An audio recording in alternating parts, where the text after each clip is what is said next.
North America in the 60s. And she was saying that she was ahead of her time because they weren't doing this biological studies that they were doing in depth.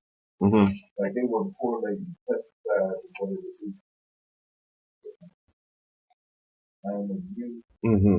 So when she fell under the Raquel something, she told on that she started teaming up with other biologists that she had to like scour the country.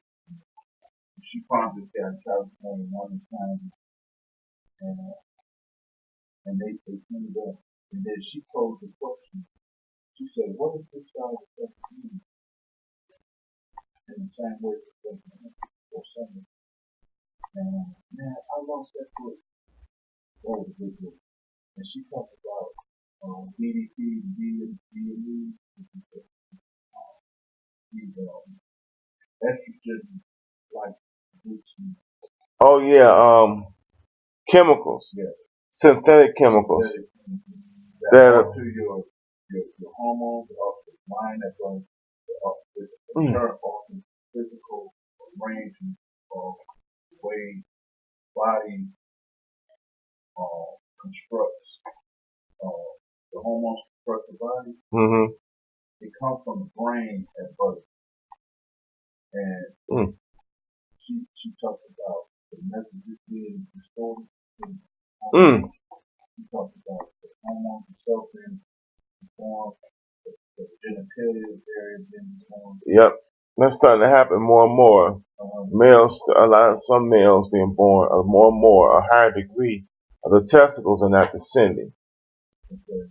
And testicles don't descend, they become ovaries. That's what. Similarly, she didn't quite say that, but she said it without putting that on her. But she said estrogen is a synthetic chemical that acts like that.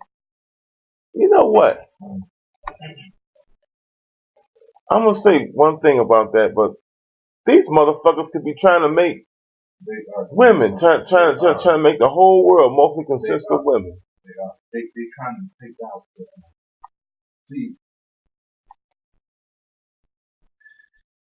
They're trying to take that male. You know what the yogi said? He said one day they said it like in the visual thinking kind of way.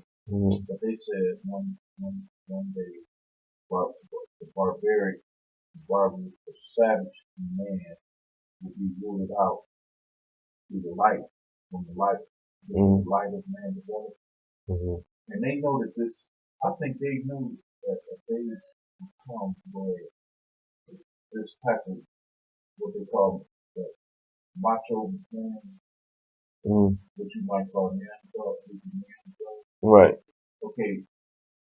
Some of that, I believe, cosmic ego, the cosmic effect will take care of some of that. But I think they want to offset it, and they put in that estrogen overabundance of that synthetic. But see, that shows that their ego is activated, because for them to think that they could even finagle and some shit like that, you know what I'm saying? See, these Illuminati, it's two different types. It's a type that understand that the only change you really are supposed to be trying to bring is in yourself. That's what they gotta create the more they get to time. Yeah. You can't conclude. He says, "Hey, what y'all here?" He says, it's all inside.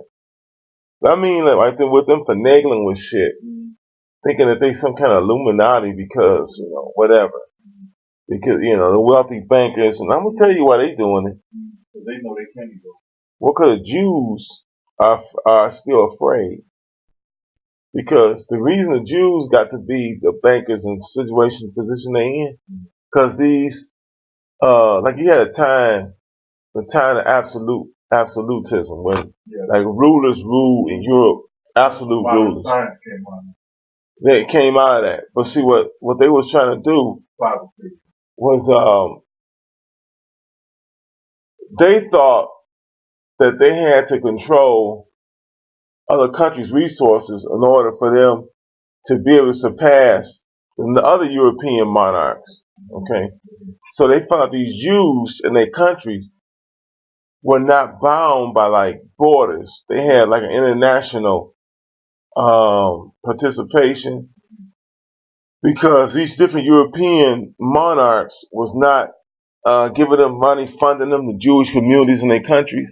So the Jews had to reach out across borders to other Jews to do and get what they needed, right? So anyway, these European monarchs start finding out about which Jews in their country had the most clout, with other Jews, and could procure things that they needed that they may not have had in their own country. So they called that a court Jew. And this Jew, they would take this Jew, a certain European monarch, and take him under his protection and wing, and set him up to handle his affairs. And a lot of that was these Jews, like they had silver and gold and stuff. These Jews would get with other Jews, mostly in his household or a friend, and that's how banks and stuff. One way they would take this European monarch's stuff and tell him, okay, give this note wherever you go to my cousin Sal, be going over to France, and this will show that you have this much of whatever amount of equity built up with me, and then when you go over here, you just give him a note, and he'll hand it to you. And hand you the money. That's how they were doing a lot of business. That's how they did a lot of business.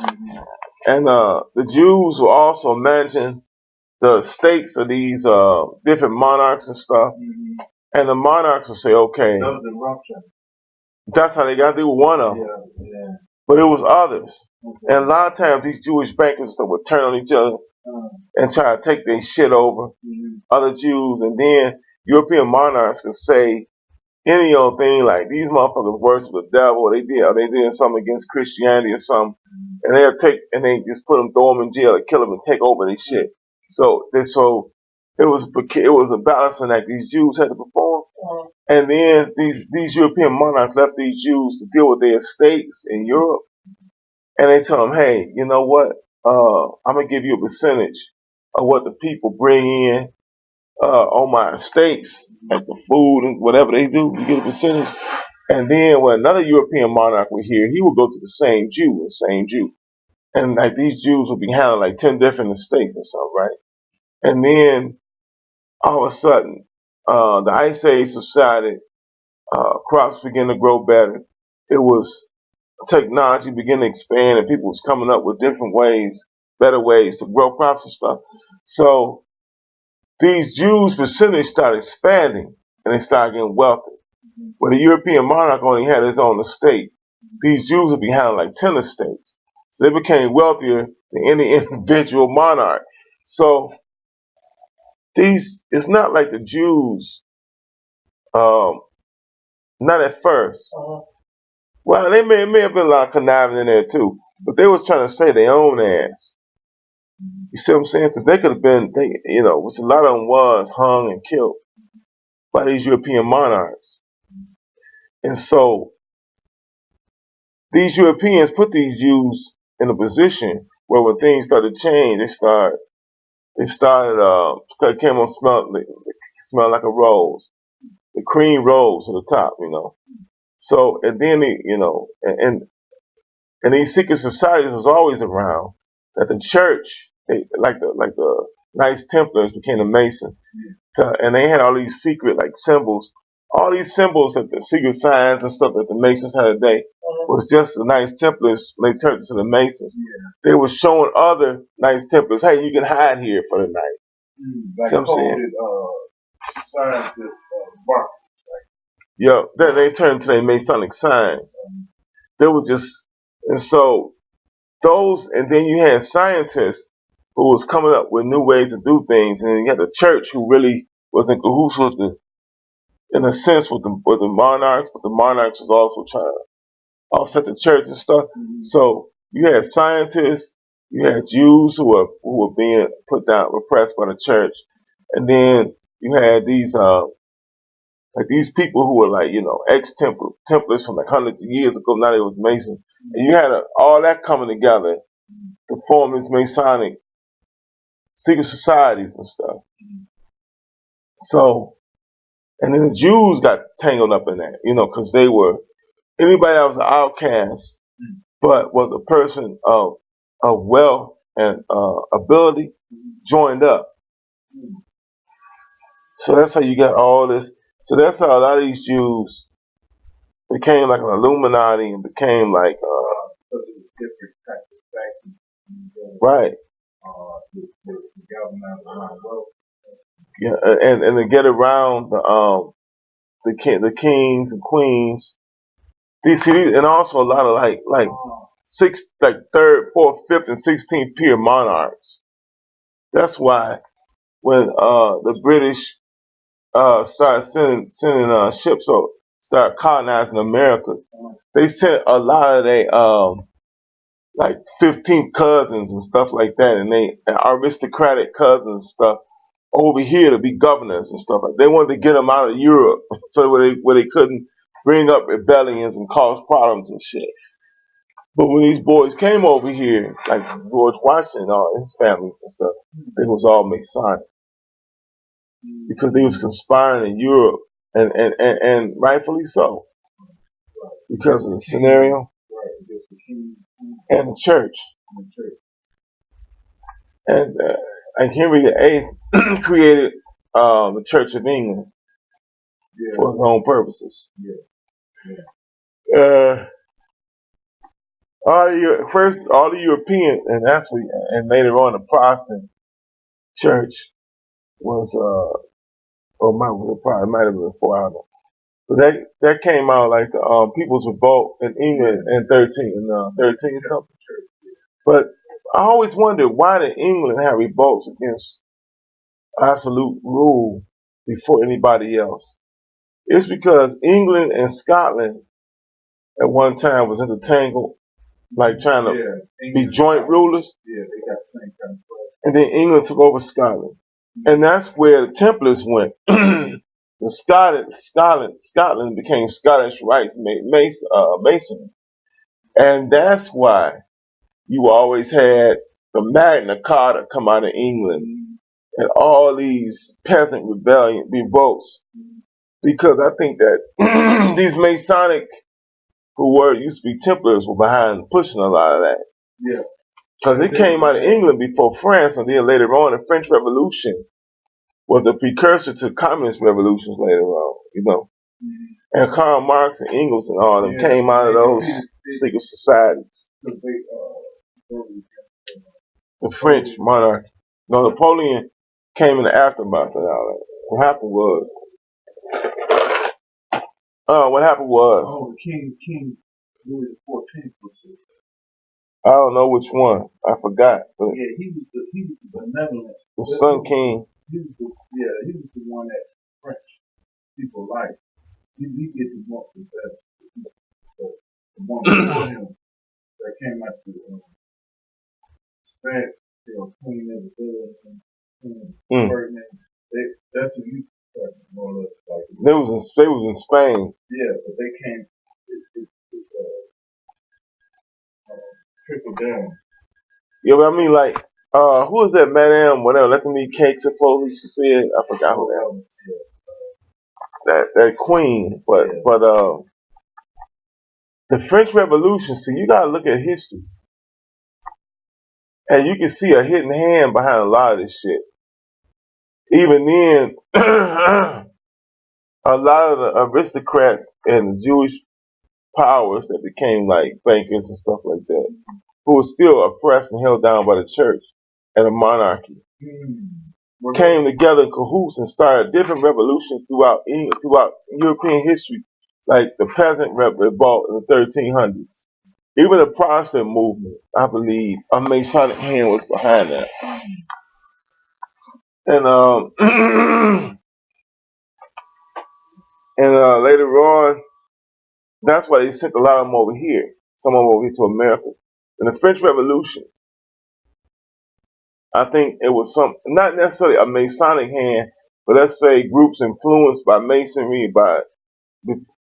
Before I read Masonry, I think it was official in the 1700s and 1600s. It came out of England. But I think before that, it was different other little groups that came from the Knights Templars and stuff. And all these people, like I told you, was hooked up together. Like the Jewish, the court Jews and the Jews with influence and stuff. And also these like Galileo, people like that who were discovering new things. And the church held them back, and they wanted, like, who's this guy? All these, what's his name? Like Isaac Newton, people like that. And they all would have secret meet, and then a lot of the monarchs who was around the kings and stuff, families of the kings, but they were like distant relatives, and third and fourth cousins. They could never be kings and queens. They'd always just hold their place as a duke, as an earl, as a whatever the hell, you know what I'm saying? All these people was conspiring to bring down the church, to bring down the king, the Roman Catholic in general, and to like bring down the rules of these kings and leaders, because all these things coalesce with each other. And then some of these kings and stuff was trying to figure out a way to get around or usurp like the Catholic authority and stuff like that. So they would like play the part in some of these kings and queens too. But they didn't want to go as far as like these other interests wanted to go. They wanted to keep their power. And actually, the whole king and queen shit in Europe wasn't overthrown till World War I ended. That's really what that fight was about. It had got too stagnant, and see, when something start rotting on the inside, a tree can be rotten on the inside, but it's still standing. It take a strong wind to blow it over, right? And that's what this whole king and queen shit, absolutism, had become stagnant. And when you seen guys, well, it happened in France first, 1700s, where these secret societies pushed, and the absolutism was become stagnant in France, and they started killing the king, and I don't know if they killed him, but they killed like a royal family as many as they could, and then aristocrats, and then it started becoming crazy, and they even overturned the church because they threw the church out, got rid of the church and all the times and holidays and stuff with the church. And from that, Marx and Lenin was in a secret society, and that's what communism came out of later on in like about 1800 something. But in the aftermath of this absolutism of these European emperors and monarchs, then Napoleon came in. See, I think he's the first dictator. Napoleon came in because when you have a time between monarchs and kings, absolutism, dictators and stuff come in because the people still got that, absolutism, like emperor type stuff in their brain. And then that's what happened in Rome a long time ago. But then a second string of dictators come in. See what I'm saying? And that's like a dictator is like I forgot how to say all this shit. A dictator is a stage between kings and queens, monarchical rule, and democratic rule. Same thing happened in Germany when Kaiser Wilhelm in World War One, when Germany lost, right? And they was having a communist revolution in Russia, right next door. And in World War One, the Russian people, communism had took hold, and a revolt had came, and the people revolted against the generals and such in the battlefield, and they quit the fight against Germany because of that, right? Communist revolution, Bolshevik revolution.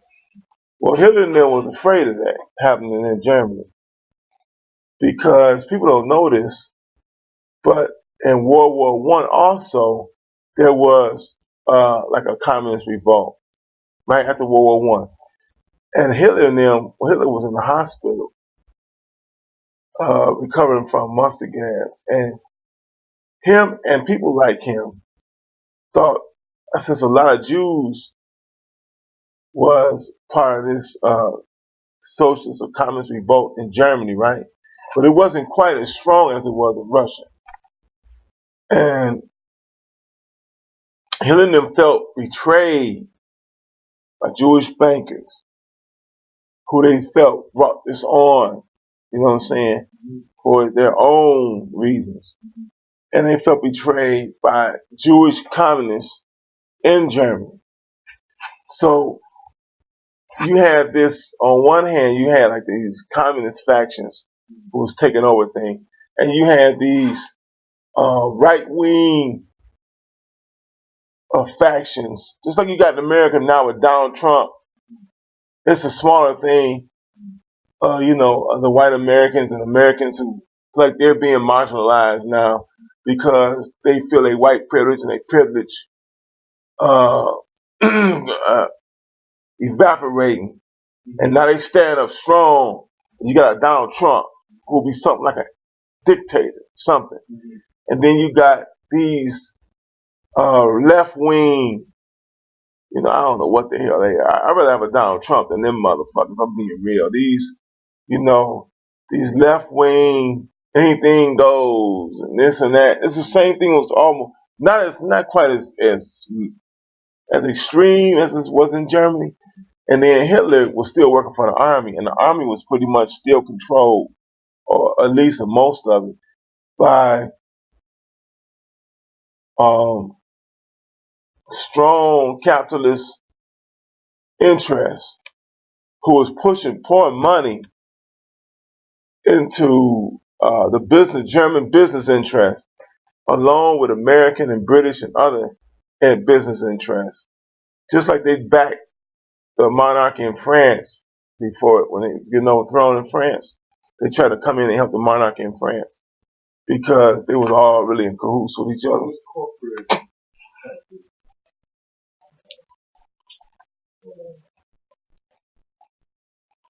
Fine, wherever they had formed,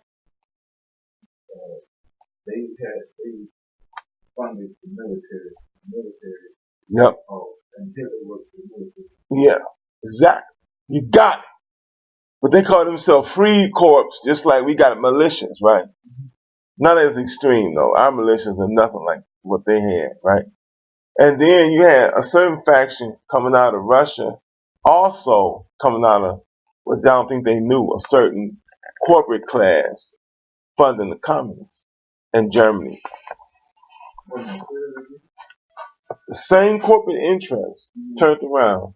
Maybe not the German corporate interests, but from overseas funded also these communists in Germany.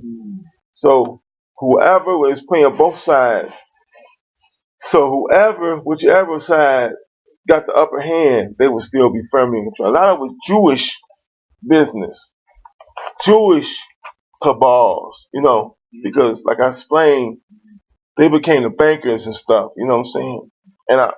And Hitler pretended to be, he was working for the army. We pretended to be a communist with the communist side, right? He pretended. And when his free corps or militia boys would come and retake a city from the communists, because they was having battles. It was like it was no set. And so Hitler would point out the leaders of these communist groups, and they line them up and shoot them. And that's how and so it was this. And as part of his job was to go around and go to these, because there was a lot of different German nationalist and communist organizations popping up. They were socialists anyway, the Nazis, but their type of socialist was a little different. But He would go to these different places and meetings, and if he decided this place is cool, he'll let it go. But if he decided it ain't, they shut it down. So he went to the Nazi Party was not controlled by him. He was just a person who went there to listen, to see what they have out in the meeting. And he was on his way out the door. Who funded the Nazis? Well, first it was just these. At first, it was just people who started the party. Okay, yeah, right. Like I'm a common man. Common man. Mm-hmm. I forgot the guy's name who really. So Hitler went there for a meeting, right? He went there to see what they was talking about. Sent there by the army. He's a spy, seeing what's going on, right? Because he was firmly in the camp with the nationalists and stuff. So he goes there. And he was about to walk out the door, and one of the guys stood up and defended the Jews, because it was anti-Jewish anyway. Well, they was squabbling about the Jews. Are we going to let them come in with us or what? So one guy defended the Jews, and he stopped in his tracks, turned on his heels, and defended the anti-Jewish position and debated and talked this guy down so deep, destroyed him, that everybody stood up and applauded. And it wasn't long till he took the whole thing over. He took the whole thing over. I think it was in the, I don't know, it's the 1920s. So he was firmly entrenched in nationalism. He was an old soldier, ex-soldier. They tended to be nationalists. They tended to be. Because they felt, okay, let's fight this war. Now, World War I had like 100 or 400% casualty rate. What I mean by that is like, in 4 years, 4 armies had almost like everybody was wounded or messed up in some way. Hitler he got wounded once. He jumped in front of his commanding officer. But things happened to keep him alive. You know what I'm saying? So people felt lucky being around him, I guess. But there were other forces. See, most occult organizations, people don't realize this. Most occult organizations are really nationalist organizations of some sort. Most of the occult organizations we think of, like let's say the Golden Dawn and stuff before Crawley came, right? Was mostly an Irish nationalist organization with occult premises. But if you look further, deeper into it, it was really some kind of organization, I guess, for Irish nationalism. They had a political agenda. You see what I'm saying? You ain't gonna find no religion and politics fit like hand in glove. Every religion you go on down, I mean like the religions that's you go on down and study any religion, going way back to the Egyptian Horus and Osiris shit, it's political. Every king wanted to claim that he was a reincarnation of Horus, because that gave him legitimacy. That's what the raised mummy, the mummy raising, right? And they put that's in the Jesus stuff. That's like these people took shit. See, we don't understand. We gotta fuck. We don't understand history, especially black people. They talking about, oh, we Egyptians. Them Egyptians wouldn't have seen your answers. They successors. They saw the Greeks and the Romans as their successors, because they were. The Greeks and the Romans had passed to them the secret societies from Egypt of how to control the people. See, like the Egyptian priests and scientists knew more about astrological factors. And they could say, oh, this star is getting ready to shoot. Oh, this time the goddess is coming. And people would see that, oh, being all and shit. And like this whole Horus mummy rising shit was, you can see it. It's got to do with anointing, because they anointed the mummies to preserve them and stuff with certain oils. And then the mummy rises, horse rises, Osiris rises, and his son rising, uh, his son HooDoo rising from Osar. It's going down. Osar is now killed, so he's now the judge of the dead in the underworld. And HooDoo, his son's gonna rule here. See, all that shit is just political. It's political brain fucking, mind fucking. See what I'm saying? For the fucking gullible masses, all from the beginning. See what I'm saying? And the Egyptians knew it, the Greeks knew it, the Romans knew it, the Byzantine Empire, they may have really went ape shit crazy. They were really Romans too, but I don't want to get into that. But I think motherfuckers lost that after the West Roman Empire. And the Byzantine, at a certain point, they lost all of that and got deeply entrenched in the Christian shit that was created to carry on the same type of shit that I just told you in Egypt. They lost it. And the modern man, it's like we get, I think some people always knew it. But that Christian shit took over and them motherfuckers got serious about that shit. They still are, And so, but like getting back to Hitler. See, Hitler, they did some genetics of his cousins and stuff that's still over in Germany. Like maybe his cousins once removed, twice removed. They're like maybe they 70s and shit. And they all had Jewish genetics. And so, or they had this genetics that Jews share with certain people, right? Certain Europeans have it, certain North Africans have it. And Hitler has that. And all his campaign of life, he was trying to hide something. He was trying to hide his bloodline, something about his bloodline. So I think the Rothschild Museum or something controls Hitler's museum or something, historical facts. And a lot of people have postulated that Hitler was one of these bastard children of a Rothschild that didn't bear the name Rothschild, but can be linked to the Rothschilds. Because his grandmother worked for wealthy Jews in, I think it was Braunau, Austria. And all of a sudden she gets pregnant and gets a stipend from the Jews. And she quits working. So his father was a bastard. So people think that his father was the heir to one of these wealthy Jews, to that Jewish family. Because that's how the Rothschilds, that's how Jews and Arabs do. They impregnate women and use them as agents. Like say these Arabs came in and they come in here, right? They come in black women and impregnate.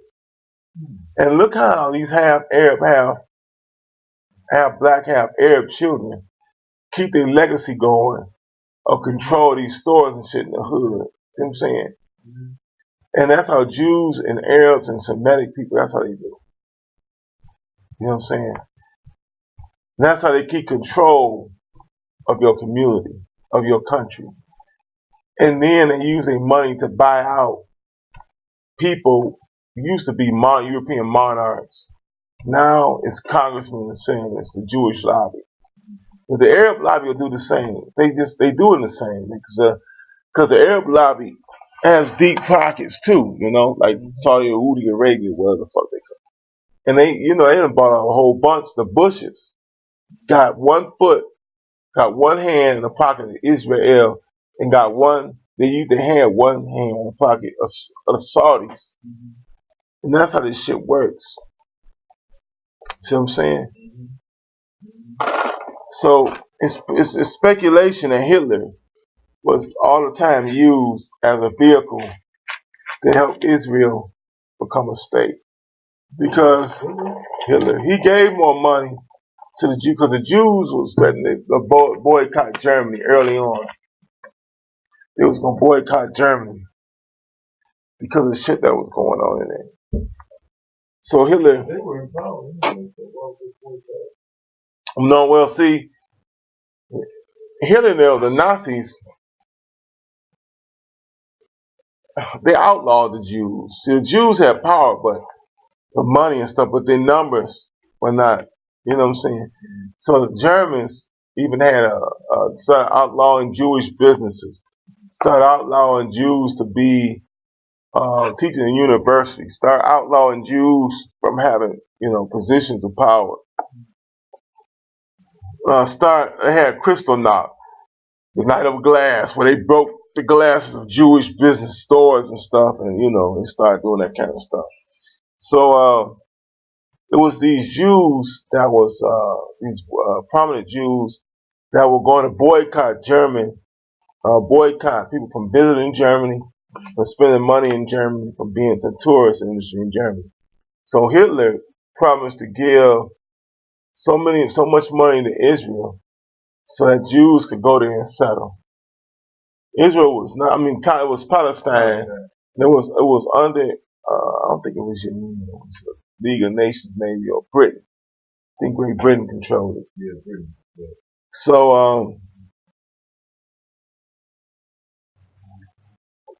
So Hitler gave more money for Jewish settlement in Palestine than anybody since or before.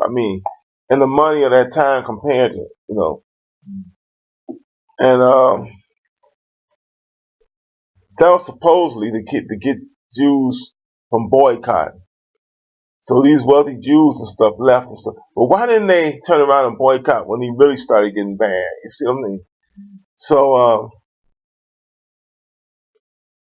also at that time, that's when they was really trying to set up the oil industry. They was set it up already, right? But they needed somebody over there, the European powers, the Western powers, to watch that oil and make sure other Arabs or whatever didn't come and just sweep and take the shit, for the Saudi family that they set up, right? And there's a reason they set them up. I ain't gonna go into that. Set them up to rule that shit. But anyway,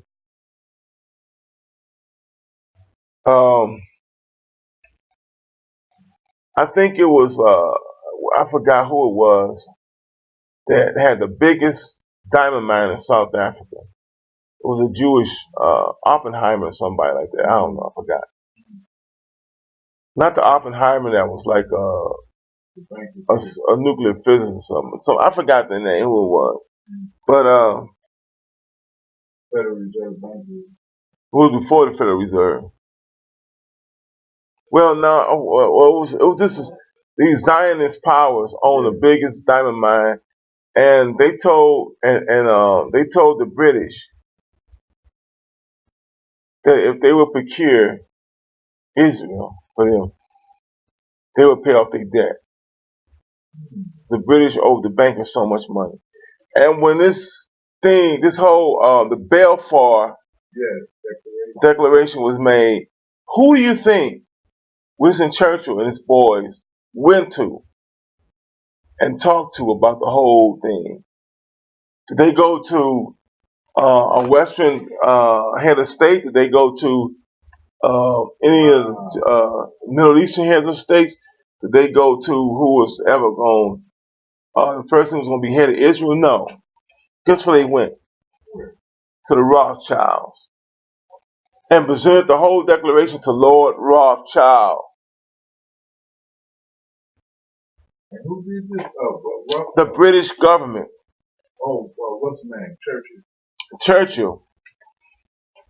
Or whoever was in power. I think it was him or whoever. Somebody was in power before him, prime minister or a diplomat or somebody like that, went and presented the Balfour Declaration first to Lord Rothschild, whichever one was the head of the Rothschild family, I forget right now.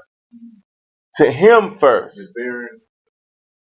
Because somehow or another, the Rothschilds controlled the guy that controlled the diamond mine in South Africa. And they paid off the British foreign debt or whatever.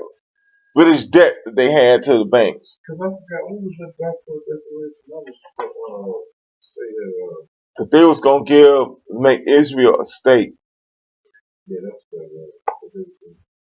So why did they have to?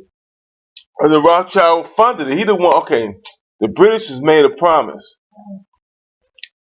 We will forgive your debt. And they owed debt to the bankers. The bankers was the Rothschilds and the Jews that they controlled. We'll forgive your debt. We'll pay your debt, or whatever, one or two. All right? Because they had the biggest diamond mine in South Africa.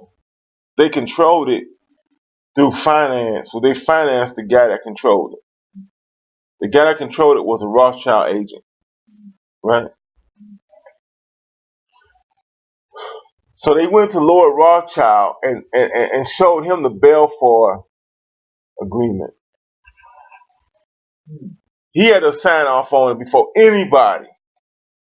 Because they controlled the banks that gave the money out that could, that the British, before that the British was, that they had the British by the nuts, because the British was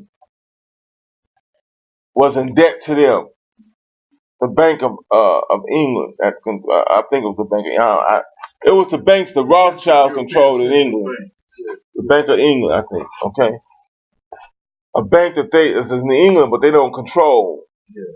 Investors control it, right? Non-government investors. And probably some government investors that was on the side of Rothschild. Rothschild said, we'll forgive your debt. We'll pay your debt. Because the people that own all the shit that can do it are beholden to us. So, and see, people don't even look at that. Why do these motherfuckers go to the fucking Rothschilds with this Balfour thing? And all in Israel, you got Rothschild Street, you got Rothschild, you got Rothschild. They signed that Moken David. It's not Israel's sign, that's the Rothschild sign. That was their shield, that was their talisman. And so, it's telling you right there, Israel is a Rothschild, or was a Rothschild-controlled state. And all the gold and diamond. Israel don't got no fucking gold and diamonds. This shit comes out of South Africa and African continent. Every piece of gold and diamond that you ever want has to pass through Israel. Yeah. They got all the diamond cutters. They got all the people that refine gold. And do all, look at the jewelry stores here in America. Jewelry. That's for real, because they're the ones that handle the Jews. The Jews, people would bring their jewels to the Jews. Way back in Babylon, they started. They set up like that. When the Babylonians took the Jews, see, the Babylonians conquered Judah. Like in the 6th, 7th, 4th, something century, A.D., B.C. And all the prominent Jews, the rich Jews, the wealthy Jews, the Jews that could do things, the artificers or whatever, all that. The Jews, the competent Jews, they took them and they relocated them in the Babylon and places throughout the empire controlled by Babylon, but mostly Babylon. And the Jews there became the bankers and stuff, because people would bring their same thing in Europe, would bring their jewels to the Jews, and somehow the Jews could vouchsafe for it, get them some kind of certificate and hold it for them, and they knew it was safe. So that's how they became Goldstein, Silverstein, all this kind of stuff, Gold, just the name, Gold. Because the Jews didn't have last names. They were son of, like, Tommy, well, not Tommy, but Benjamin, son of Yahuda, or something like that. Ben, like Ben Laden. Ben Laden, son of Ladin. That's Aramaic. And so all these Semitic languages, they're pretty much kind of the same, just a little different. That means son of. Ben Laden means son of Ladin, son of the Laden family. And the Jews too, sometimes the Arabs are Ibn, but it's Ben. The Jews is like being her, son of her. Being this, being that, being Joseph, son of Joseph.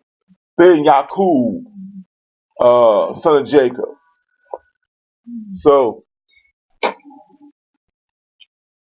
that's what. So all these names like Gold, Silverstein, and all that shit, it come from them handling the jewels of wealthy, even in Babylon. Wealthy Babylonians would bring their gold and stuff for the Jews to watch over, and banks they watch it, keep it safe, and they give them. They have some kind of token or some kind of little thing or something, whatever, etched on it. And as long as they keep that, their stuff was safe. So that's how Jews, they actually became agents of the Babylonians when the Babylonians, you know what I'm saying? Yeah, and they carried the same thing on when the Persians came in and let them go back to Israel. Made them, most of them didn't want to go back. They was living so good in Babylon. They was living so, see, so you got, religion gives you one history, but you got to dig deep to get the real history of what's happening, right? The Jews been the bankers of the world since, like, and even when the Romans came in, the Romans crushed the Jews. These were like the poor, believing, nationalist Jews that was at war with the Romans. The wealthy, rich Jews was handling the Roman money. The Flavian family had Jewish backers, rich Jewish backers that put them in power. The same pattern, that's right, since Babylonian times. So the poor Jews are the ones that suffer at the hands of Damn, oh my God, that's it. I figured that out about 2 years. 10 years ago. The poor anybody suffer. The rich don't never suffer. They always in kind of cahoots with each other. Just like our black leaders, a lot of them rule like the boule. They rule for the king and for the king. When they make us, they're intermediary. They make us think that they what they want. They make us think we want. And I'll be damned. Martin Luther King might have been something like that, but he was too stupid to realize it. But when he realized it, they killed his ass because they made him think he wanted integration. He was in a wealthy family. His family was wealthy, middle class. And his father had been watched by J. Edgar Hoover, Martin Luther King Sr. And he was part of the Boule, this Greek society of educated blacks. In that time, I forgot what college they was hooked up with. That was Morehouse. Morehouse, it was Greek, the Greek number. It was Boule. And in service to the king. So, you see what I mean? So, this nigga out here talking about some integration and shit because he's a Christian and they want to integrate and be brothers and all that bullshit. And in the end, he realized, wait a minute, these motherfuckers so morally bereft. You know what I'm saying? We integrating with a fucking burning house. Wait a minute, let me think. And this Vietnam shit, this shit ain't real, ain't fair. And these motherfuckers, and he started realizing it's the rich, it's the white man. But it's also the poor. He said, I can galvanize the poor. And let me go in here and see about this garbage man strike, because most of the garbage men in Tennessee was black. You know what I'm saying? And that's when they decided, the FBI and the government, to activate their agents that they control within the Klan and Citizens Council. And they sent this idiot, I forgot his name. And King's family so stupid, they said James Earl Ray didn't do it. Yeah, he did it. But it's who was behind him. He was involved. The same pattern with Lee Harvey. If Lee Harvey would have lived, he would have convinced them. He didn't. Because this motherfuckers now think he was in on this shit. I don't know if his shot, he was in on that shit. Somebody say he just happened to be No, he was in on it. He was a double agent and a spy. Oh, he was a spy. Yeah, he was a patsy. He was a patsy, but he was still in on that shit because he wanted to be important. He was in on that shit. He was in on that shit, for real. But he did want to be important. It was easy for somebody to talk him into whatever he did. But there was other people there. But they say the gun no way could have positioned himself on the foot. Well, I seen reenactments of it, and yeah, it could have. It's one of the latest one even showed with a bullet But that could have been fake. All this shit could have been fake. Where the bullet went through this light that was positioned right around where the suppository was between him and where Kennedy, when Daily Plaza Square was going round and round in that car. And there was one guy who had blood on him because the bullet had hit the cement and the blood jumped up and cut him. And he didn't know why he had blood on him. So, yeah, Harvey was shooting. He was shooting. And he may have even been the only gunman. But there was some motherfuckers that put his ass up to that shit. I think it was some other gunmen too. But I think he shot the president. I really think that. Because he was a marksman in the army. And then okay, I think you got marksman and sharpshooter. It's not, a marksman mean you're okay. You know, sharpshooter mean you shoot. But I believe he was there's no way he wasn't. He just looked guilty. Wait, I'm a patsy. The motherfucker wanted to be famous. He wanted to be a big fucking shot. But other people helped him, facilitated him. Somebody gave him the money to buy the gun because he was always broke. You see what I'm saying? He went to Russia he wanted to locate the Russian. He went to Russia and they let his ass back during the height of the Cold War. Something was not right. On that alone, I say something ain't right. That motherfucker, he may have been a Manchurian candidate, but he was a willing participant of whatever it was, even if he was a Manchurian. See, that Manchurian candidate to me don't mean you're not willing. It means that you are willing. Motherfuckers just make you think it's your subconscious was really you. That's what they call it. Right. Because you might not, because people might back away from that shit. But yeah, man. Evil forces run the world and always have. But the Jews, I'm gonna tell you what I really think, man. I don't believe all that biblical shit. What I believe is what came out in this book called the Bible, some Unburied, something like that, with guys who have been doing archaeological digs in Israel since the 60s. They came up with, at first time, the Jewish nation, Israel, the northern nation, you had a northern and a southern. Israel's the north, Judah in the south. Both of them was Yahweh worshippers, but they also Yahweh had a wife, Asherah, that they worshiped.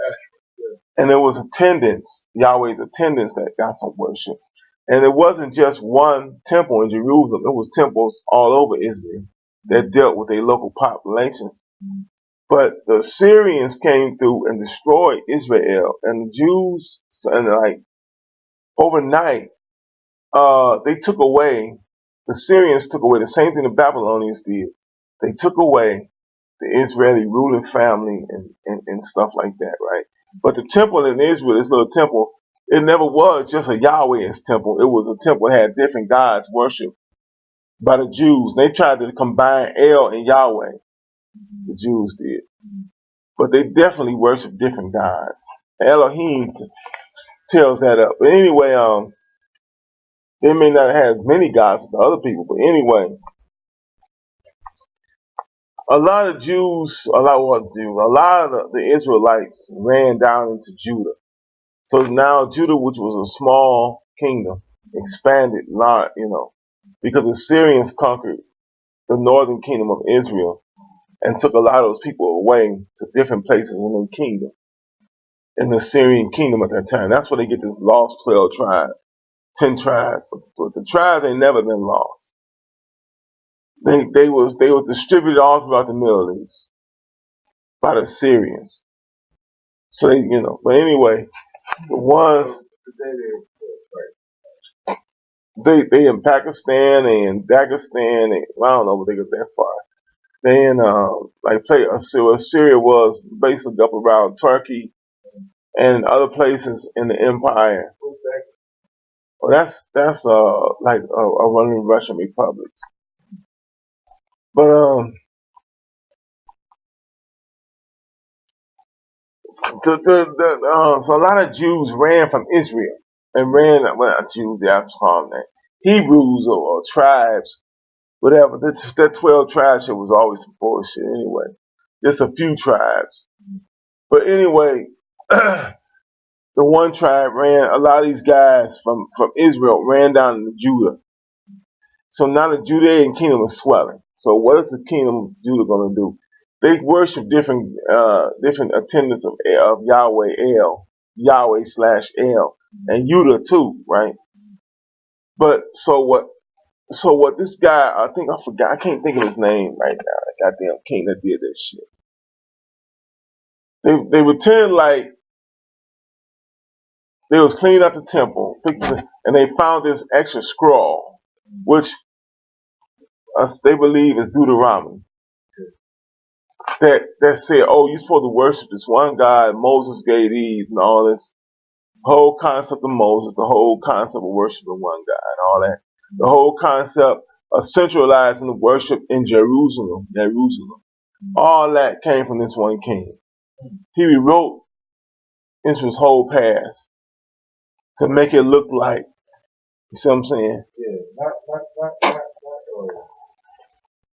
It might have been Hezekiah. I think it was Hezekiah. And David was a real king, but he wasn't as big. And Solomon, I don't even think he existed. David was not as big. what about Oh yeah, that's a Babylonian king. But Babylon is the ones that took the Jews. Eventually, Judah, they conquered Judah. Assyria was conquered, then Judah was conquered later on by Babylon. I mean, Assyria conquered Israel, then later on, Judah, the southern kingdom, Judah and Benjamin, was conquered by Babylon. So the southern kingdom of Judah had to do this centralized religion, make it one God. So we had a pact with this one Yah, because they always had the Yahweh thing happen. Because one of the peoples that went over into Canaan was the Edomites, because they were Canaanites too. That's Eshu in the Bible. That's Midian. Esau. Esau. You know, in the Bible, Esau was one of Jacob or Ishmael. I forgot. Esau was the one who had the birthright originally, but he got taken from him because he was did something I can't remember right now, and it was given to Jacob or either Ishmael. I can't remember which one. Probably Jacob or Ishmael or something. Or not. I mean not Ishmael, but Isaac. So anyway, the Edomites was the first people to worship the God Yahweh, because the Egyptians called them the Shasu, and it talks about that they're the people of Yahweh. So a group of Edomites got together with other Canaanite peoples, and they went over and made Israel. Okay. So that God Yahweh was always worshipped by a good portion of them. And then the different gods, El and all that was worshipped. So later on, this Hezekiah guy said, okay, I gotta centralize this shit. Because all these people that came down from the southern kingdom of Israel, and they're down here now. This Judah, my kingdom is swollen. So you can't be worshiping all these different fucking gods, because you see what confusion that causes. Motherfuckers get towed up. They're not all on one page. So only my priesthood that I, just like when Akhenaten tried to do the same thing, but it didn't work. This priesthood probably talked Hezekiah into that shit, because kings and I mostly think they can think, but it's only their priesthood that's like they thinkers and shit, right? So they centralized this shit. They centralized where its worship was supposed to be, and they had groves and stuff all over where they worship Yahweh and they worship these other gods and stuff. And the king sent his men out, and they took these priests unawares. They're like, well, this is what we've always been doing. You can't do it no more. And they killed them and burnt them and shit, and tore down these shrines. All right, motherfuckers. What you do in your house is your goddamn business. But when you come out to public and you worship the official worship of this Yahweh cult, and my priest, I'm sitting here in Jerusalem. You can't do this shit nowhere else, and you can't worship nothing else in public. This is the official cult, because now we got a whole bunch of people here. I gotta keep these motherfuckers in order.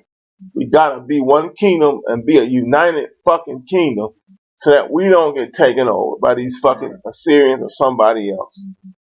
And guess what? The priest found these documents in a temple that was hitherto unknown of, and it says that we supposed to be worshiping Yahweh.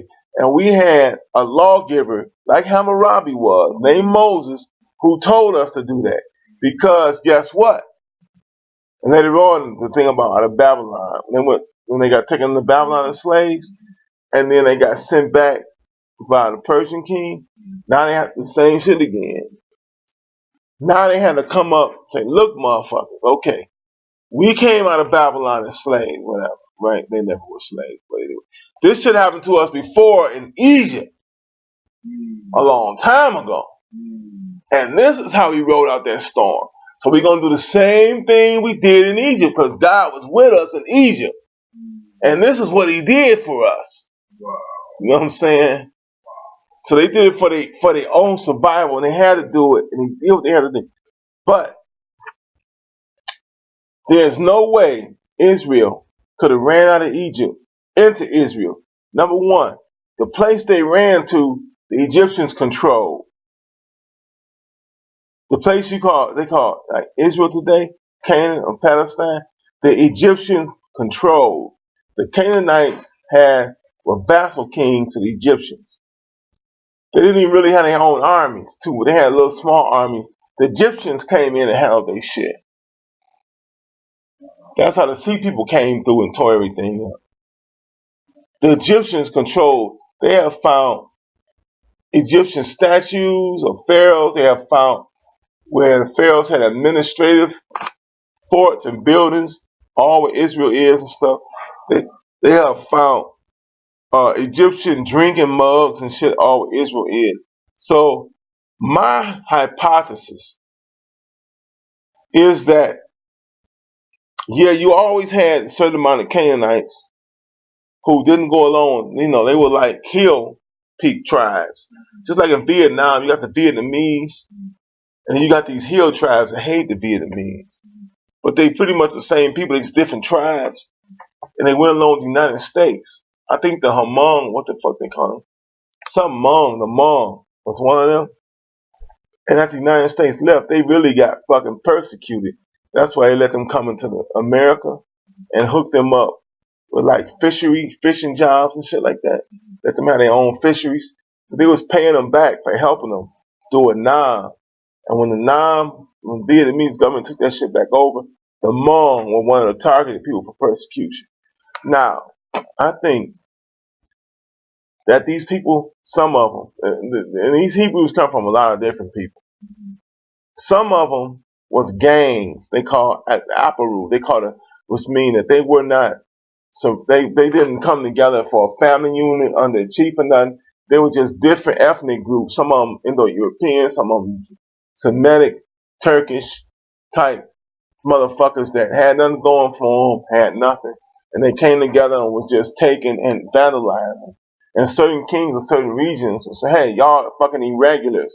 But use them like irregulars. Say, I'll give y'all beer and I'll give y'all bread and shit. You gotta go and tear up and take this motherfucking shit. You know what I'm saying? And that's one group that coalesced into what the Hebrews are. You know, these different Semitic Canaanite groups of people who hated Canaan because the Canaanites ruled over them and took their shit and then made them vassals to Egypt on top of it. So when the Canaanites kingdom fell and the Canaanites didn't have no power to establish authority, then these motherfuckers like that started leaving. And the sea people came through and tore up some shit. So, like this one guy was saying that the Jews had a covenant with their God like the Hittites had. So the Jews took that over. That means that a number of Hittites, again, I said they were Apiru, were different ethnic groups. Because the Hittites was being destroyed the time Israel started. Different ethnic groups got together and formed these Jews. And Egypt, I think, saw that because I can't think of the name of that stone. It's a stone where Pharaoh, the Pharaoh, son of Ramses, whatever, says, I met this group of people called the Hebrew or Israel, and I destroyed them and told them. So here's how thing happened. They came encountered with that group. Just like they destroyed the Sea Peoples, this group of Hebrews, Apiru, was like a gang of Shemites and Turkish and all that wasn't under a certain ruler. They was just a gang of motherfuckers like refugees had been destabilized. They was going around like Crips and Bloods and shit, right? So, this is an aftermath of the Sea Peoples, who was a similar type of gang who found themselves displaced, and they went around taking shit. And the Hyksos too, same type of shit earlier.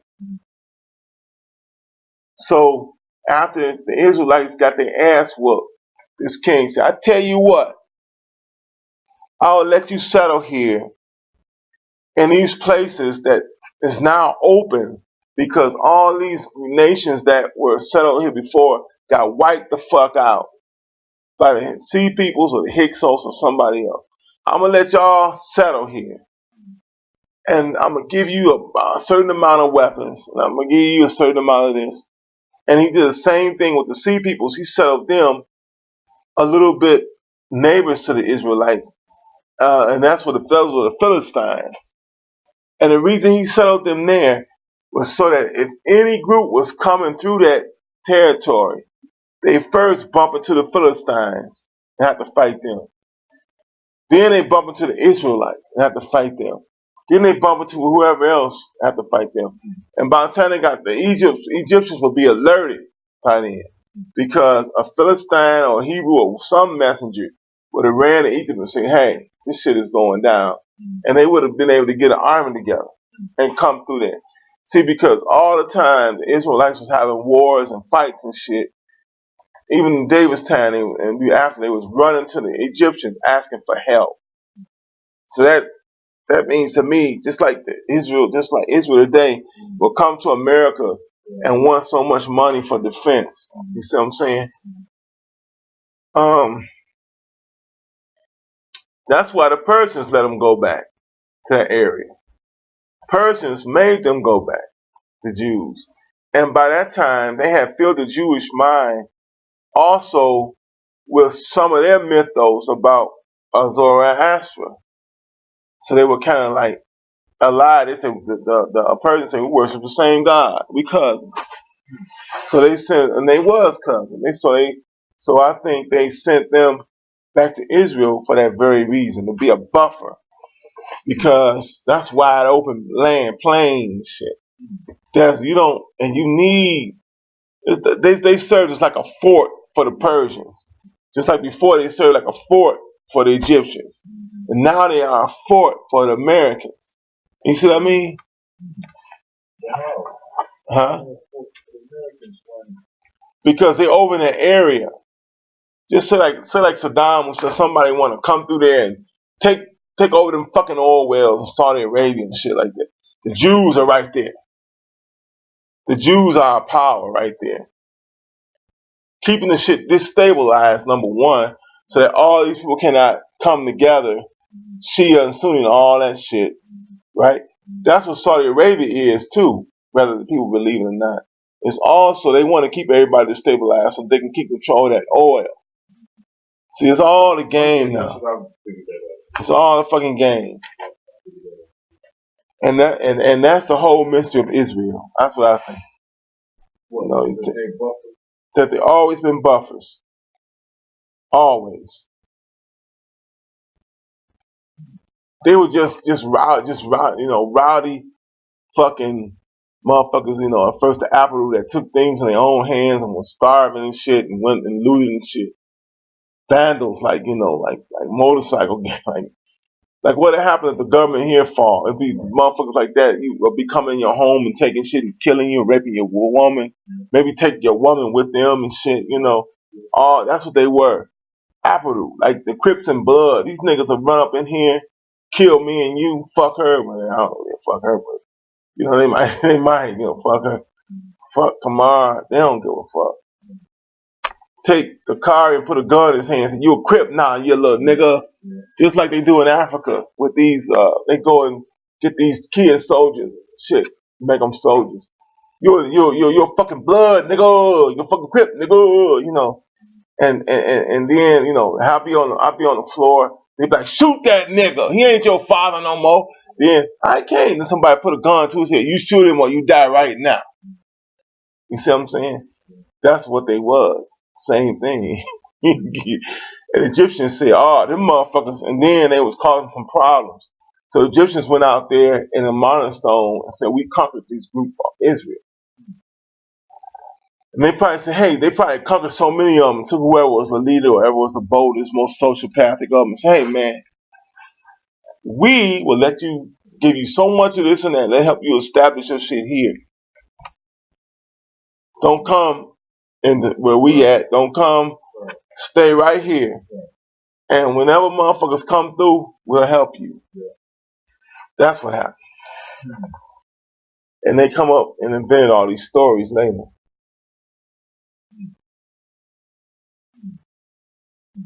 So it came like this. Yeah, they always did.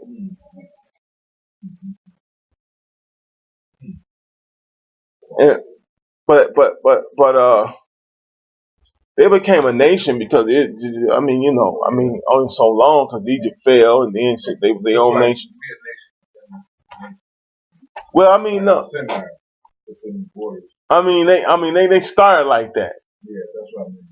But they became their own nation. But throughout their whole fucking period, they always depended upon. See, this is why they were always like this. See, how you start is how you finish, and how you always are. And always come full circle. It always stays the same too. Yeah. And Israel always befriends the biggest power that it is. Say, okay, we'll do this for mostly in the region. We'll do this. We'll do that. You gotta back us, right? And that's how they started with the fucking Egyptians. And they've been doing that shit ever since. Now they're doing it with America. But I'm not saying that they're evil or bad. I'm not passing judgment. Because you do what you have to do to survive. That's just the way it is. Because motherfuckers was pressing them up against the wall. Like if you're a poor motherfucker, say the government fall, that's why these niggas sell drugs and do crime now. Because they poor. They need.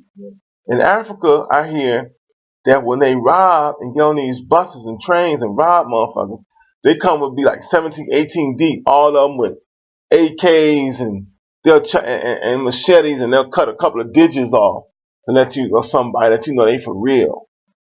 And you just give up your shit. Ain't nothing you can do. Because they poor motherfuckers. Because the powerful countries always suck the resources out from these other countries. Like Egypt was sucking the resources from these Palestinian tribal Canaanitish people. You see what I'm saying? Israel was one of them. Yeah, go ahead and get it. I guess there's some bologna in there. No, it's chicken.